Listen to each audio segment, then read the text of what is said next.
আসসালামু আলাইকুম গাইস, সবাই কেমন আছো? আশা করি সবাই অনেক ভালো আছো। আলহামদুলিল্লাহ আমি অনেক ভালো আছি তোমাদের দোয়ায়। তো সবাই কেমন আছো অবশ্যই কমেন্ট করবা। আলহামদুলিল্লাহ বলি। আর বেশি টাইম দেরি করি না, আমার চ্যালেঞ্জটা আজকে হলো 44তম দিন, প্রায় 1.5 মাস হইতে চললো। আরও একদিন আছে, তাই 1.5 মাস হয়ে যাব। তারপর আর বেশি দেরি না করে, কথাবার্তা না বললে, বেশি সময় নাই নিয়ে মসজিদের মিহি যাওয়া শুরু রেডি হয়ে যাই। বেশি মানে আজকে ওই 4:20 মিনিট উঠছিলাম, 25 মিনিট। তারপর ধামাধুম রেডি হয়ে মসজিদ মিহিক যাই। যদি মসজিদ মিহিকাত আছি। আজকে আরও একটা গুরুত্বপূর্ণ কথা হলো, আজকে হলো পবিত্র মিলাদুন্নবী, মানে হলো এই রবি বা 12 রবিউল আউয়াল।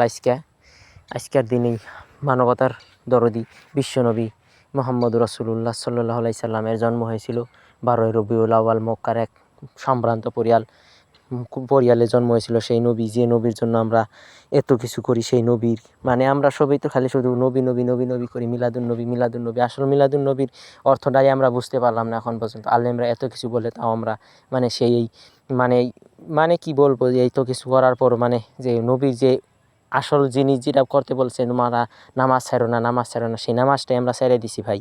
আসল কথা মানে নামাজটাই ছেড়ে দিছি। আর বাকি বস্তু নিয়ে আমরা অত নাচানাচি করে কোনো দরকারই নাই।